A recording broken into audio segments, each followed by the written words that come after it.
Jack Rich from Alcoholic. Love being here. I love being sober, and I want to thank myself for coming out as always. Since myself for coming out, people like fucking ego asshole. And let me ask you this: how many of you guys in this room did not come out numerous times? Did not stay clean? Did not work a program? Did not take care of your families? Didn't do a fucking thing? So thank yourself for showing up. I think about it all the time when I get pulled over by the police. I look in the rearview mirror and go, thanks for paying your warrants, bud. Didn't used to pay. You know what I mean? That was the joke. It's like, it's a good time I learned. I remember I was with somebody one time and they pulled me over and I just turned the car off and laughed and dropped the keys out the door. And my buddy goes, what the fuck are you doing, man? I go, yeah, it's, and so it was just like a joke. And when I first got clean, it's so weird, like when you think about stuff, like when you first get clean, like what you're proud of. Like I remember going to meetings and going, I got a ticket. I got a ticket. Like I'm stoked because not tickets. I got a ticket. It's usually tucked inside an envelope when I check out. Anyway, because I would actually get a ticket. I guess nobody's got a ticket in their packet ever before.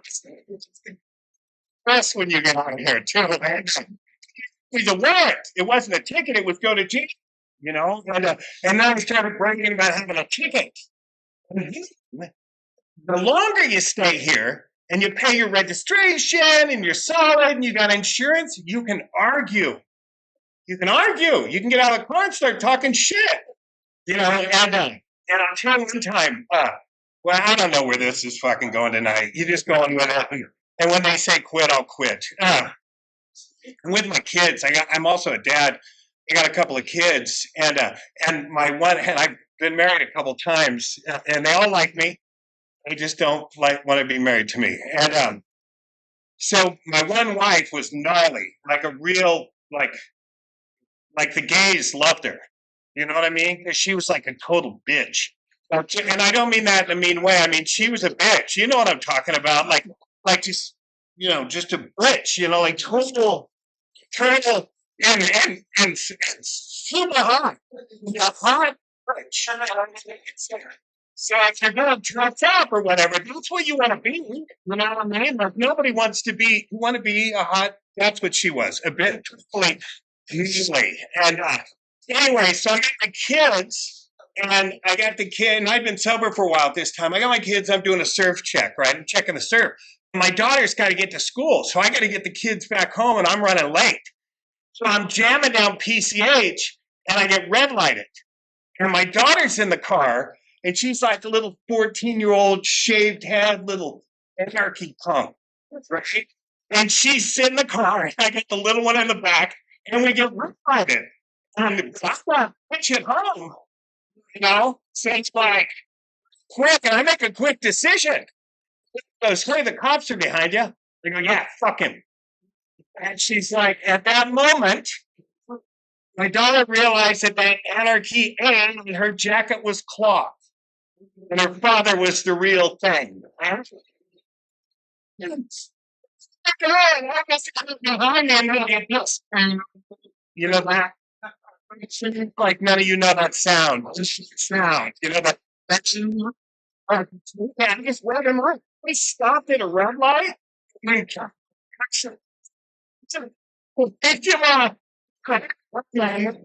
Almost 2 miles. I took him. I put him to the house. I tell my daughter, I go, get your sister, get inside. He comes up to the window. And he goes, hi, you got, I go, yeah. Hang on a minute, buddy. My sister, you can get inside. Let me handle this guy, and then we'll get going. And so I get the car hot, right? Now, if it was me and I was the cop, I would have went straight to the nightstick. And saying, that's why I'm not a cop, because I want to make people punished. Anyway, so he's like, well, what are you doing? So I go, yeah, write me. And I'm surprised he didn't get me for evading or resisting, which I have gotten before. And anyway, I go, yeah, I think I got the tail light out. Check that out, champ. Get it on right now, right? No, you work like me, so don't even start that you don't.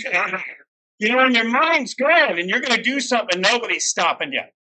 And I go, yeah, we're spinning. And he gets it all. I go, you know what I'm going to do with this when I go inside, Rob? You know where that's just going when I go inside? And inside the house, I'm looking for him. Of course, she's like, and she figured if I'm in battle, something's going on out there. Whatever. And down. Well, 10th step, this business. That's right. They came to take personal inventory, and when we were wrong, promptly admitted it. He left a word out there. It should be continue to say. Look at the Zoom people. We're not even on you. See? It's following me. The camera.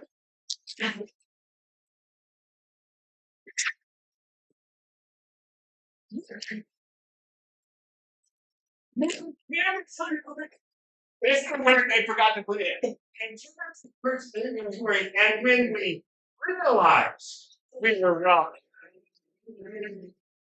personally admitted. So I'm sitting in that house, I start calming down, and I think, fuck. I owe that guy an amends. So then I start thinking on it.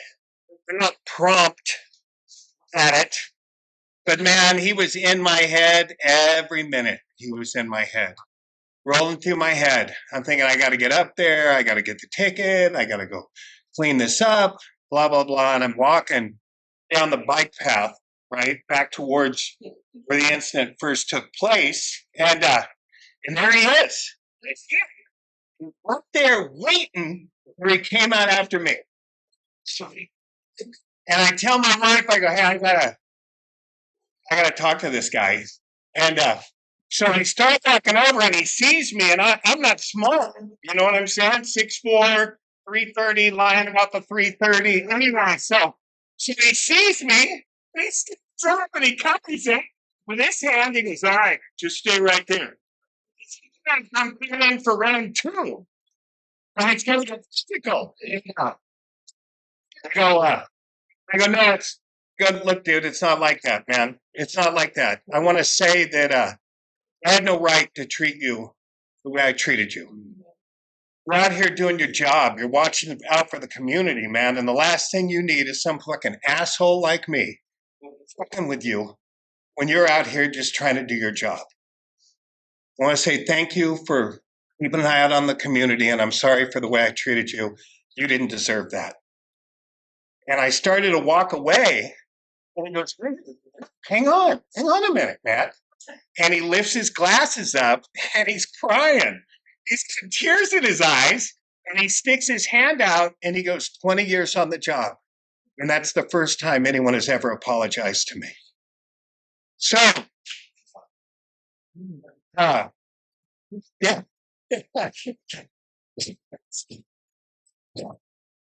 So, anyway, so, we're not going to be assholes.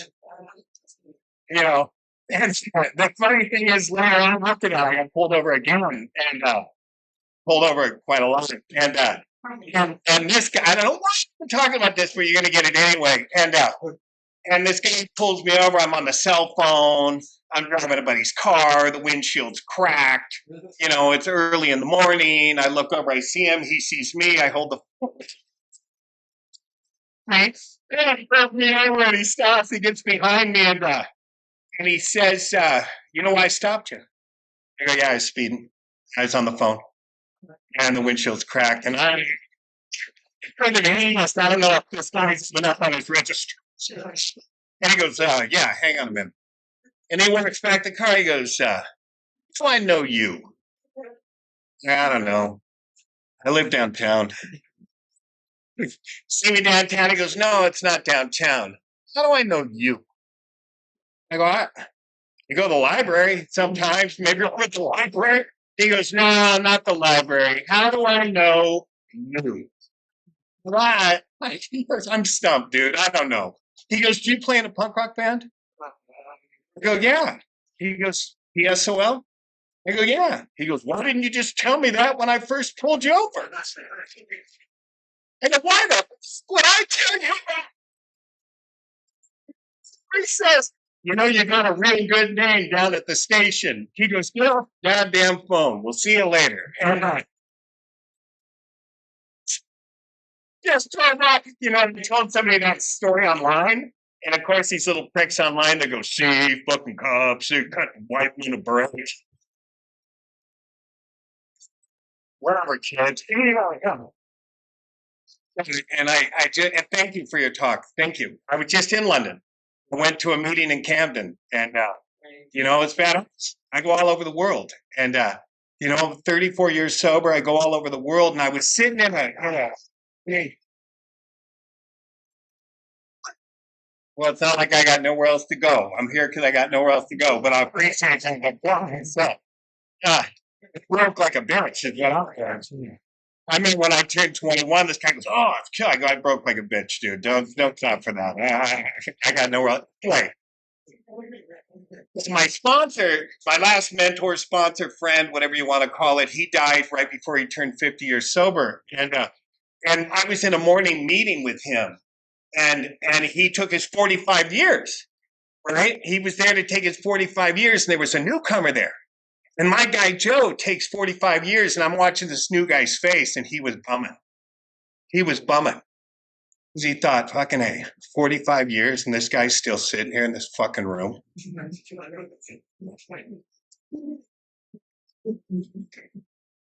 That's the issue. When you first get in here, all you can see is this room. That's it. You see this room, your bunk, your room, that's it. You can't see beyond these walls.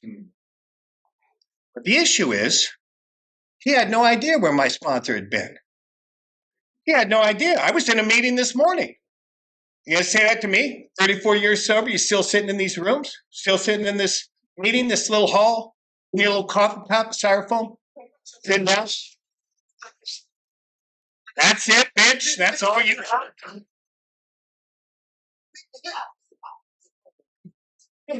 Because I got no idea where I've been. I've been all over the world. All over the world. Sober. In meetings where I don't even know what they're saying. They don't speak English. She's trying to look sad when they're sad. It's like and it's the same thing. It's the same heart, the same thing. We say that you're not in this community. This community. You can meet someone for the very first time and reminisce. Reminisce with them. Badass. And if you're brand new walking in here today, you're in the only place in the world where you have a rooms of people that don't even know you and want you to succeed. And you can say, what other rooms like that? None. None. Say, oh, church is like that. No, it's not. Because they want you to believe what they believe in that church, this place, that thing, this. We don't give a shit what you do. We don't care what you believe. We don't care the way you think. We don't care anything. We just want you to succeed. We don't want you to die. I'm sitting back there thinking, I hadn't talked in a while, and I didn't know what I was going to say, which is a shock. You'd be surprised. I didn't know what I was going to say. We're fucking 20 minutes into it, and I've said all sorts of shit that had nothing to do with it. Anyway. That maybe you don't know. No, you're dealing with a fatal illness. So think about this. You know your buddy, somebody you care for, somebody you know's got a family, people that love them, all that. And you know they're dying. And you want to say something because you don't want them to die. But who knows what you're going to say. I've been at the podium before. I walked away from the podium and laid that shit down. That was some spiritual jewels. I just laid it on there. Tonight, said to me, he says, really identified with that part when you were jerking off in the bushes.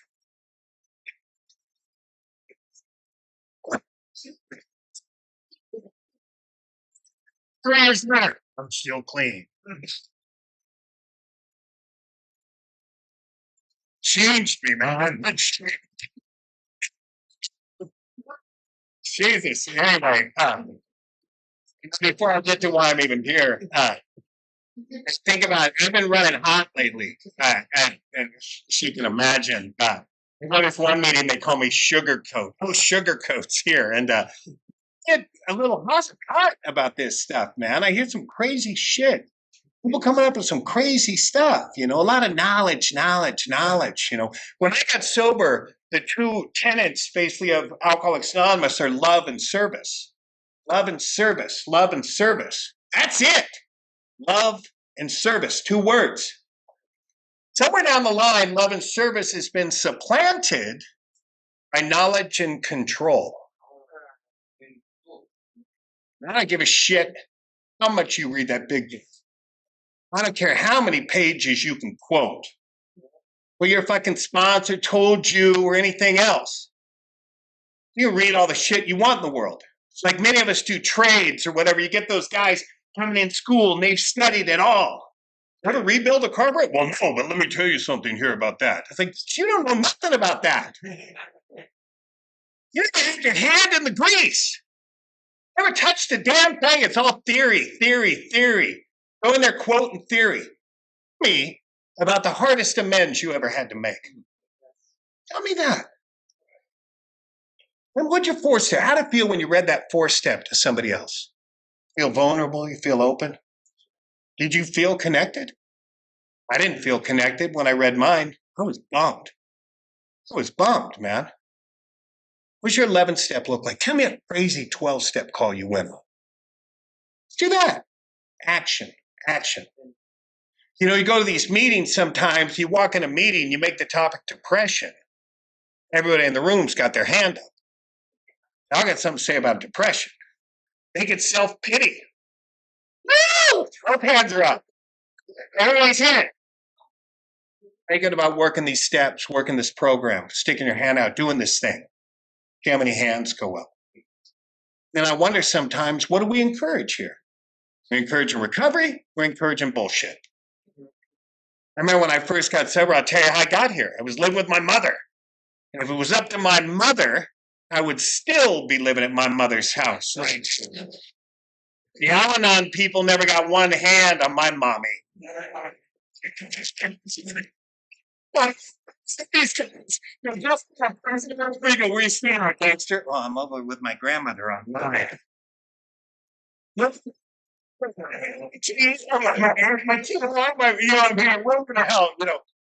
mommy. Al-Anon people never got a hand on her. Blood of the Lamb was spray painted on our front door, and the Al-Anon just drifted right on by. He would go to jail. When I got my mom would say, they're always picking on you, sweetheart. I passed out anytime, day or night. The number's long. If I had the balls, normally with my pants off, if I had the balls to complain, mother'd say, Lee Maloney's an artist. Just crazy. She was totally abusive to me, man. I'm like everything a serial killer should be with no kills.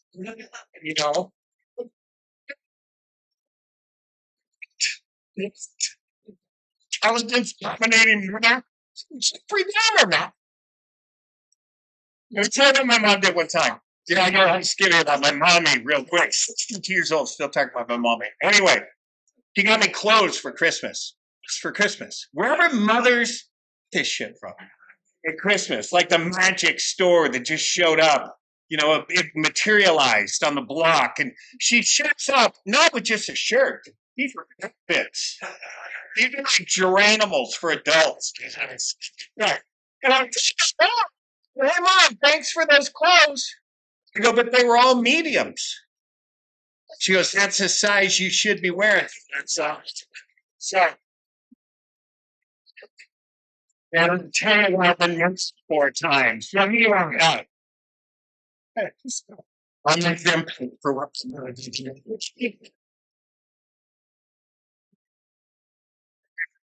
Here now I got to you guys. A buddy of mine got busted on a cocaine trafficking charge. And that was funny. See, little loudmouth, shoot his mouth off, gets busted on a cocaine trafficking charge, right? And he goes to court and he says he's got a problem. Now, he did not have a problem 2 weeks before that. I was getting loaded with it. It was no problem mentioned. He's like, hey, look, I think I got a problem. I'm going to set out on that last line of blow. Why don't you clean that up for us? Are you cutting that even, Don? There's no problem mentioned.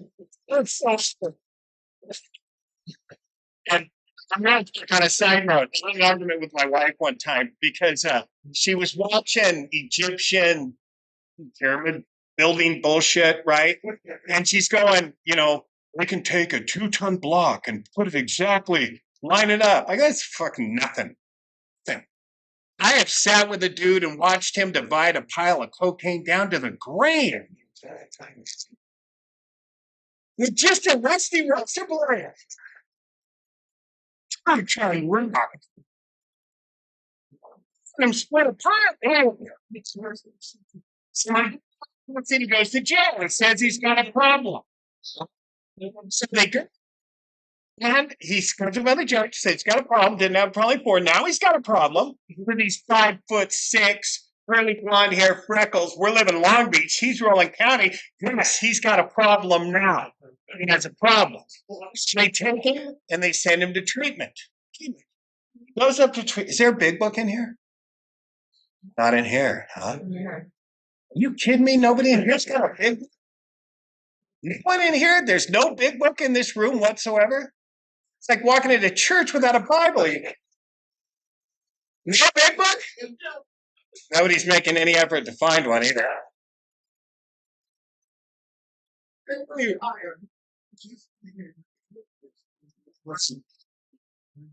Okay, get to page 89, if you will.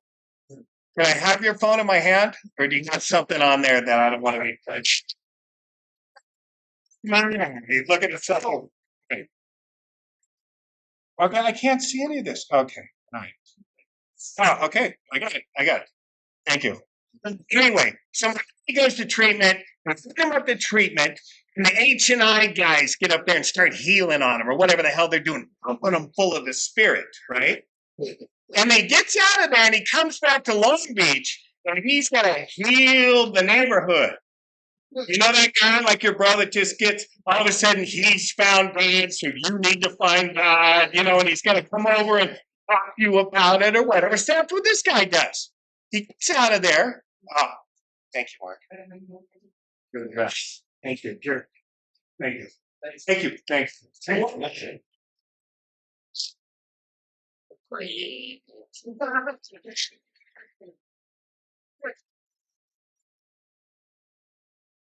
See, man.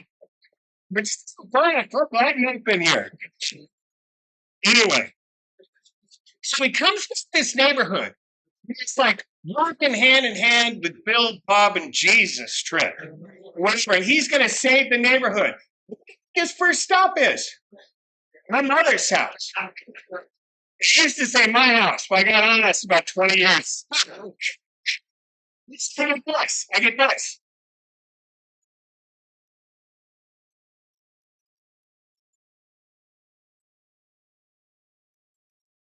Hey, what's up, man? He goes, you got a problem, dude. He goes, you think the heart. I go, no, not. Live with me. The reason why I asked for this book, has anyone ever told you in here to read this big book? Yeah. Only one, two? Look it's funny. This book is funny. Read it. Okay, they told me to read it, and then they were upset that I read it. So, right.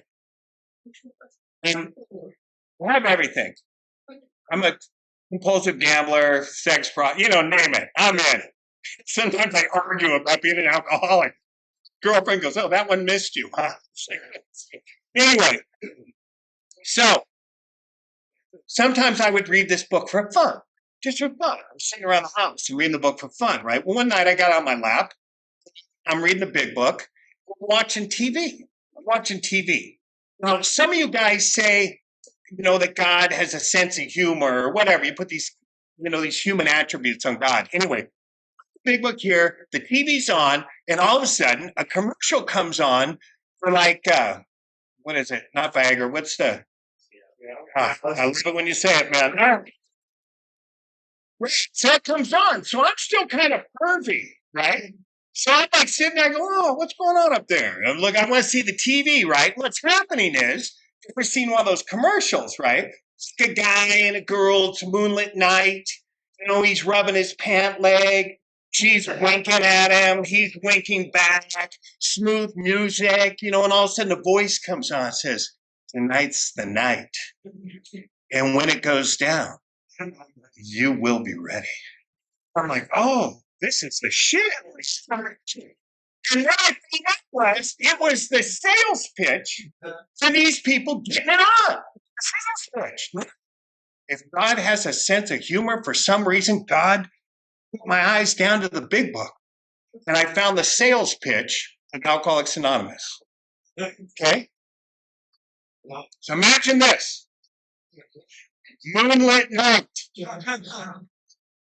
He's on the Harley. He's in the sidecar.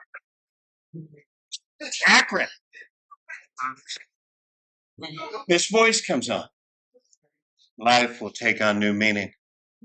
To watch people recover, to see them help others, to watch loneliness vanish, to see the fellowship grow up about you, to have a host of friends.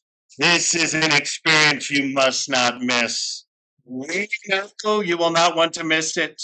Frequent contact with each other and newcomers is the bright spot of our lives. Going.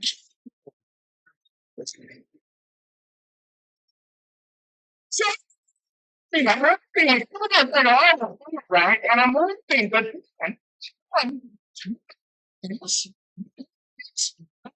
going back to the TV now, what happens after the winking, the tugging, the rubbing, the smiles? That all goes over. A different voice comes in. Says, hey, if that lasts longer than 4 hours, you need to call somebody. Right? Church. So I flip over a couple pages, find the fine print. Alcoholics Anonymous, and here it is, in another voice. And they mean sharing your money in your home, counseling frantic wives and relatives, innumerable trips to Williamsburg, parents, hospitals, jail, and asylum. Your telephone may jangle at any time of the day or night. Your wife may sometimes say she is neglected. Drunk may smash the furniture in your home or burn a mattress.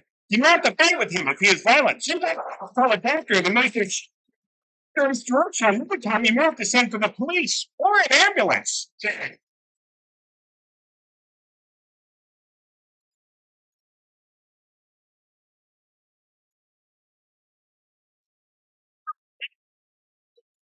Time around that I'm at a convention, I read that when the student, this whole guy shot pissed off. It's like, hey, I didn't write it, bitch.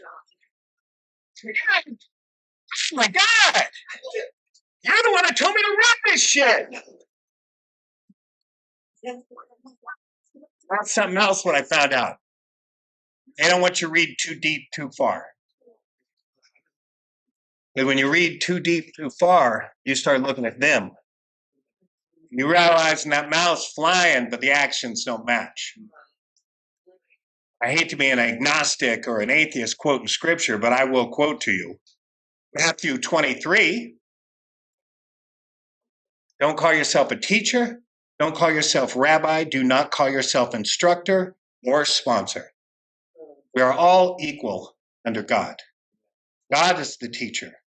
The reason why these people want to be called those names is because they want the best seat at the table. They want to be admired. Anyway, all right, just wipe that away. I shouldn't have gone that far. Friend.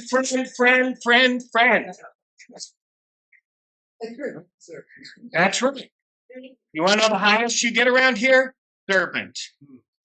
Servant. I have guys sometimes in meetings, I sponsor 20 guys. No. You have 20 masters. 20 masters. Big difference. A little bit of humility there. Something that we fall short on a lot. Anyway, so this guy comes over. He's knocking on my mom's door, saying I'm an addict, alcoholic. Great. I walk him away. And let me tell you what was going on at mommy's house at the time. I got warrants out for my arrest. So what? I always got warrants out for my arrest. I also have people trying to kill me, both real and imagined. You can't imagine. Don't let buddies come over on imaginary and kill you right now. And it's hard to come over for the real story. It's so amazing. I don't think. So move in. Go to your mom's house with me. Let's have a baby. At the same time, I fall in love with another woman of questionable age, and I take her to Mexico and marry her. Right. You laugh, you're in trouble. When the laughter normally starts. There, man. What's going on at mommy's house? And this guy's telling me I'm an alcoholic. Now, I walk him away from the front door. I didn't want to hear my mother hearing talk of alcoholism out there. He says, come to a meeting with me. And I go, a meeting of what? He goes, 12-step meeting. Come on down. I go, no. You go, dude. That's how you get popped. You go. He goes, come to a meeting. No. To the meeting. No. To the meeting. No. Meeting. No. No. One meeting. No. No. To the meeting. No. Meeting. No. Just come to the meeting. No. What? No. No. Just come to the meeting. Okay? I'll go.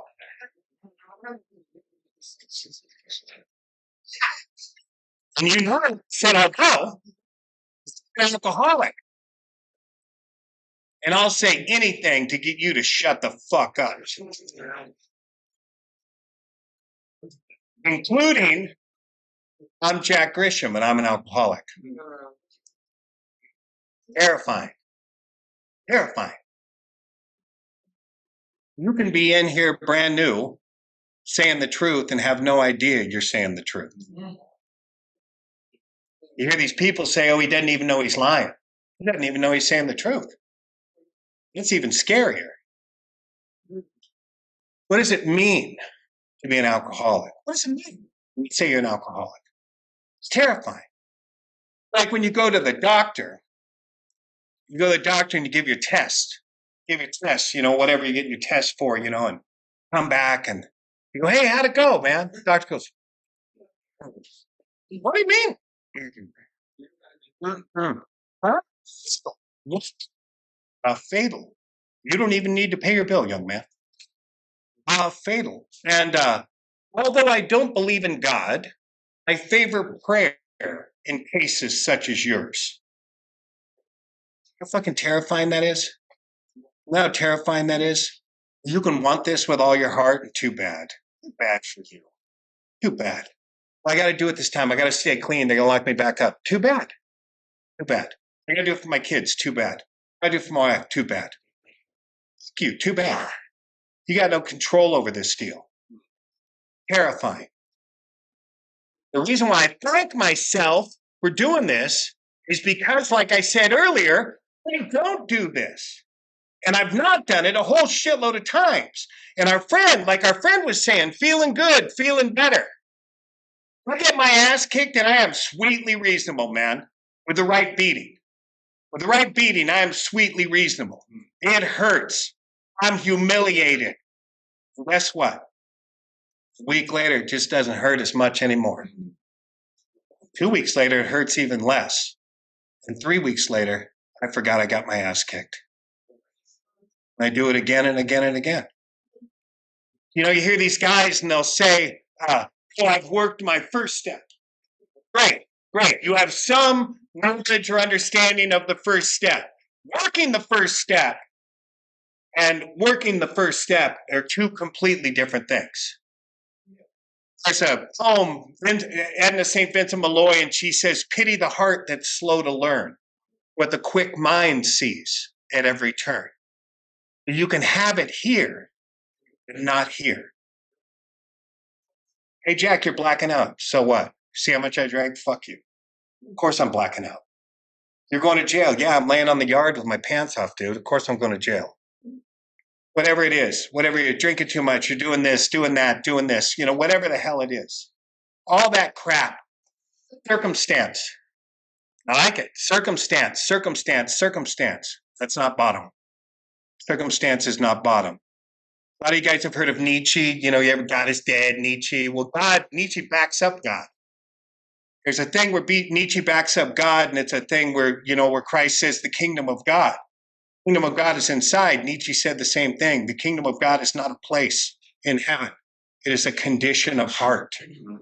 Condition of heart. Bottom is not jail. Bottom is not homeless, not on the street, not losing families. People lose that shit all the time. All sorts of people lose that shit all the time. Here, a condition in heart.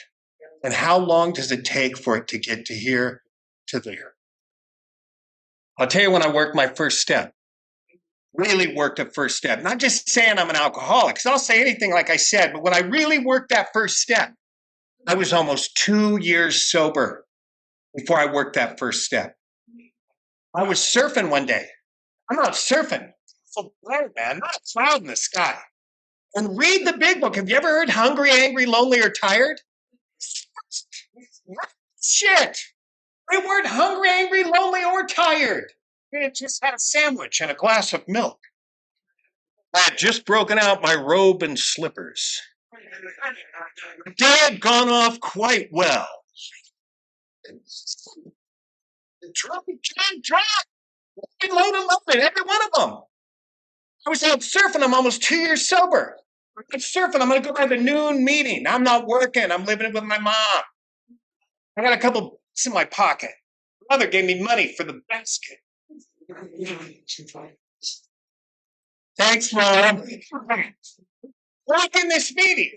I walk in, not a cloud in the sky. Everything's good, man. It's good. I walk in this meeting. I grab a couple of stale cookies, get my coffee, sit down, I fire up a Marlboro Red. You could smoke in the meetings.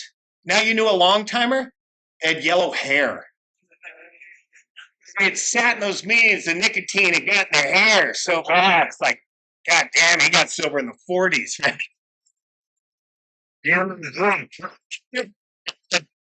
Those guys, I loved them. And they loved me. Anyway, so I'm sitting down, I'm sitting down, I'm going to participate. I said earlier, I hadn't done any of this shit.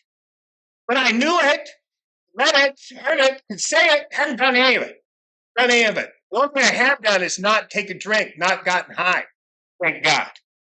Sitting around. Sit down in that meeting. I'm ready to participate. Whatever you guys have got going on, I got something to say about it. And it was like the old Groucho Marx show. If you ever saw that show on late night TV or whatever. It's like a duck. It flies in the window. A little sign comes down off the duck. And the sign says, you're going again. And I had a moment of clarity or a spiritual awakening. None of my spiritual awakenings have ever been happy. They've all been, fuck. Because I see myself. And what I saw at that moment was every time I had gone straight and failed. Every time I had cleaned up, I'd get arrested, I'm going to go straight. I'm going to get a job. I'm going to go to school. I'm going to do this. I'm not going to do that anymore. I'm not smoking weed. I'm not taking pills. I'm not doing blow. I'm not drinking. I'm going to do this. I'm going to be cleaned up. And I did it over and over and over again. Over again. I failed. And I realized that this stay in Alcoholics Anonymous was just one more time. And that day was going to come where I was going to say, fuck you. I don't need these guys. I don't need to listen to this shit anymore. I'm good. I got it.